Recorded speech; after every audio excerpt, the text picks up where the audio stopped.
Tal hermanos? Es un gusto saludarles y compartir con ustedes en esta hora y vamos a estar hablando de cómo tener fe en tiempos de COVID, ¿no? Y pues vamos a orar para que Dios nos hable. Señor, te damos muchas gracias por este día, por este momento. Te pedimos que hables a tu pueblo, Señor, que traigas consuelo y como dice este tema, pues que nos ayudes a tener fe. En el nombre de Jesús, amén. En estos momentos en que vemos las noticias acerca de lo que estamos viviendo, podemos caer en la preocupación, en la angustia, en la desconfianza y nuestra fe puede tambalear, ¿no? En el tiempo de los jueces, las circunstancias no eran muy diferentes y es justamente a esa época a la que nos hemos de remontar para hablar acerca de la fe en tiempos complicados, ¿no? Como es en tiempos de COVID. Cuando pensamos en la palabra juez, vienen a nuestra mente imágenes de personas con toga, ¿no? Con martillos de justicia, de juicios, vienen a nuestra mente las togas, etcétera, ¿no? Sin embargo, el término hebreo para juez no significa nada de eso, sino más bien tiene que ver con un salvador o un libertador. Y es en este significado último donde el vocablo se aplica a estos héroes de la historia de Israel.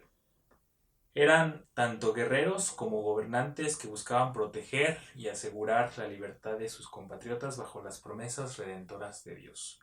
Durante casi 350 años en la historia de Israel, esos salvadores jugaron un papel clave en la interacción de Dios con su pueblo escogido y su protección. Y en este momento vamos a platicar un poquito acerca de la historia de Gedeón.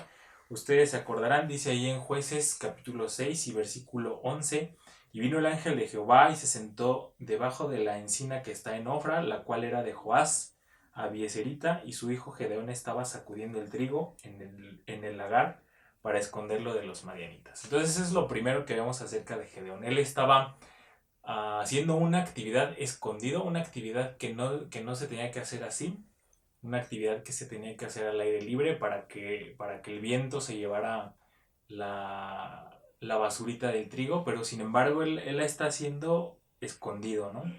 Tenía miedo, evidentemente tenía miedo acerca de los madianitas, tenía miedo de lo que le podían hacer, y es justamente en ese momento en que el ángel de Jehová se le aparece para llamarlo a libertar al pueblo de Dios. Sigue diciendo en Jueces 6, versículos 12 y siguientes, y el ángel de Jehová se le apareció y le dijo, Jehová está contigo, varón esforzado y valiente. Y Gedeón le respondió, Señor mío, si Jehová está con nosotros, ¿por qué nos ha sobrevenido todo esto?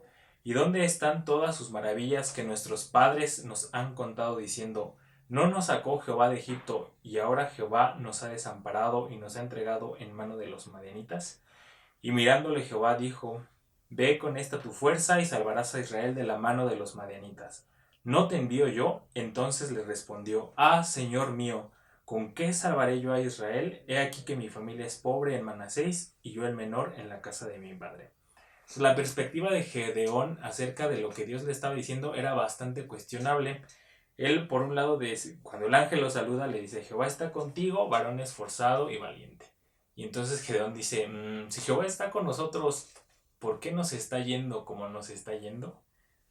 Y si yo he de salvar al pueblo de Israel, lo he de hacer siendo yo como soy, siendo el menor de mi familia. Entonces Gedeón cuestiona las dos, digamos, instrucciones que le dice el ángel, ¿no? Le cuestiona su saludo. Él no creía que él podía libertar al pueblo de Israel y tampoco creía que Dios estaba con él.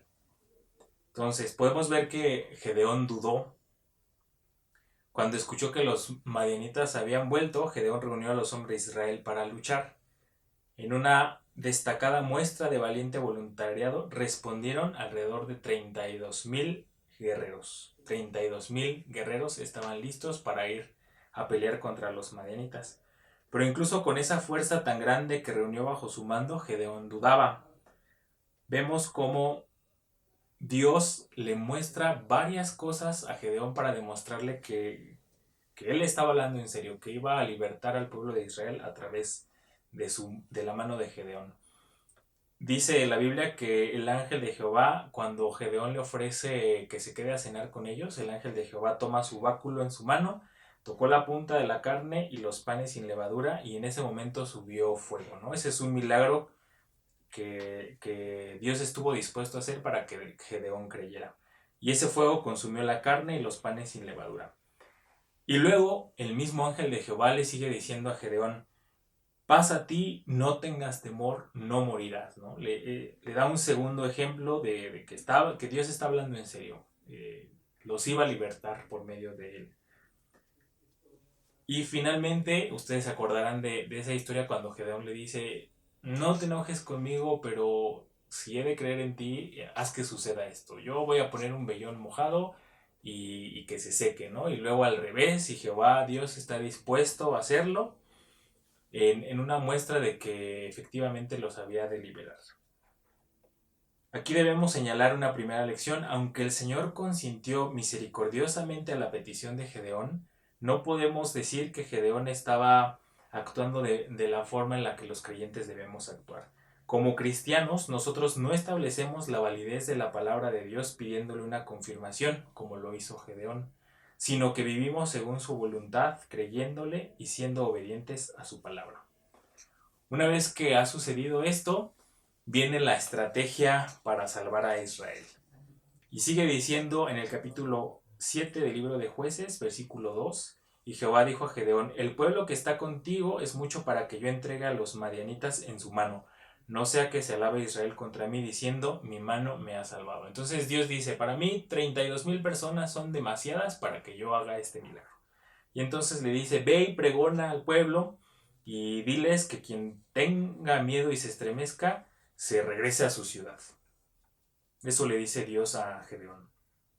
Y se regresaron del pueblo 22,000 y quedaron 10,000. Entonces de 32,000 pasaron a 10,000. Y Jehová le sigue diciendo a Gedeón, no, son demasiados, son demasiados.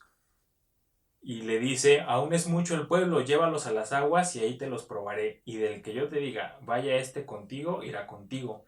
Mas de cualquiera que yo te diga, este no vaya contigo, el tal no irá. Entonces llevó al pueblo a las aguas y Jehová dijo a Gedeón, cualquiera que lamiere las aguas con su lengua como lame el perro, a aquel pondrás aparte, asimismo a cualquiera que se doblare sobre sus rodillas para beber.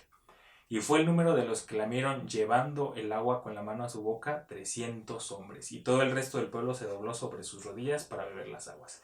Y Jehová le dice a Gedeón, estos 300 son los que necesito yo para pelear. Ahora yo he escuchado varias interpretaciones que dicen que eligió estos 300 hombres porque tomaron el agua llevándosela a la mano y eran los más listos y no sé qué. Y bueno, eso no dice la Biblia. Lo que la Biblia dice es que agarró al grupo más pequeño, ¿no? De hecho, no tenemos un significado de para qué los puso a unos a tomar de una forma y a otras de otra. Simplemente es a los que eran más pocos, a esos iba a elegir Dios, ¿no? Entonces esa es la estrategia. Pasaron de 32,000 a 10,000 y de 10,000 finalmente a 300 hombres. Es una estrategia un poco rara. De hecho, en el Evangelio de Lucas 14:31 dice la Biblia, ¿o qué rey cuando sale al encuentro de otro rey para la batalla no se sienta primero y delibera si con 10,000 hombres es bastante fuerte como para enfrentarse al que viene con él, contra él con 20,000? Entonces, Dios está haciendo exactamente lo contrario, está disminuyendo las fuerzas del pueblo de Israel. Sin embargo, pues era el plan de Dios. Esos 300 hombres van a la batalla. Y dice la Biblia en los versículos 21 y 22 de Jueces 7, y se estuvieron firmes. Entonces todo el ejército echó a correr dando gritos y huyendo, y los 300 tocaban las trompetas, y Jehová puso la espada de cada uno contra su compañero en todo el campamento. Dios ya le había dado la victoria a Gedeón. Esos 300 hombres solamente tenían que hacer ruido, solamente tenían que gritar. La orden era por la espada de Jehová y de Gedeón. Y con ese grito empezaron a derrotar a los madianitas, que literalmente se mataron entre ellos solos, ¿no? Esa es la victoria que Dios le entregó a Gedeón. Y sigue la historia. Al final, algunos madianitas lograron escapar.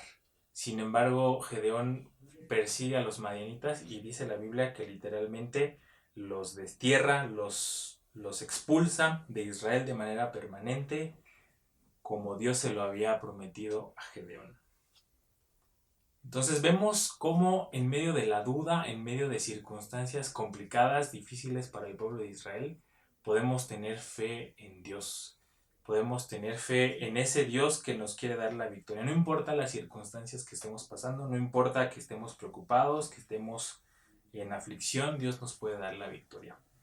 Y miren cómo dice Hebreos 11, 32 al 34. ¿Y qué más digo? Porque el tiempo me faltaría contando de Gedeón, de Barak, de Sansón, de Jefté, de David, así como de Samuel y de los profetas, que por fe conquistaron reinos, hicieron justicia, alcanzaron promesas, taparon bocas de leones, apagaron fuegos impetuosos, evitaron filo de espada, sacaron fuerzas de debilidad, se hicieron fuertes en batallas, pusieron en fuga ejércitos extranjeros.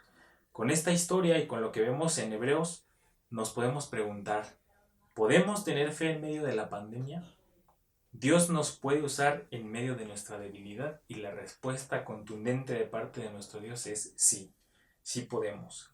Escuche una palabra final de Pablo en medio de su sufrimiento y su agonía terrible, orando porque el Señor quitara el aguijón de su carne. Dice, respecto a lo cual 3 veces he rogado al Señor que lo quite de mí, y me ha dicho, bástate mi gracia, porque mi poder se perfecciona en la debilidad. Es solo cuando nos vemos a nosotros mismos como débiles que podemos ser hechos fuertes en el Señor. Gedeón era débil, lo suficientemente débil como para volverse fuerte en el Señor. Y entonces dice Pablo, por tanto, de buena gana me gloriaré más bien en mis debilidades, para que repose sobre mí el poder de Cristo, por lo cual, por amor a Cristo, me gozo en las debilidades, en afrentas, en necesidades, en persecuciones, en angustias, porque cuando soy débil, entonces soy fuerte. No depende de nosotros, hermanos. Dios no está buscando a gente perfecta porque no la hay. Y Él lo sabe. Dios está buscando a aquellos que están quebrantados y que son débiles para que sean fuertes en Él. Demos gracias a Dios porque Dios es un Dios fiel que protege a su pueblo, que guarda su pacto. Dios les bendiga.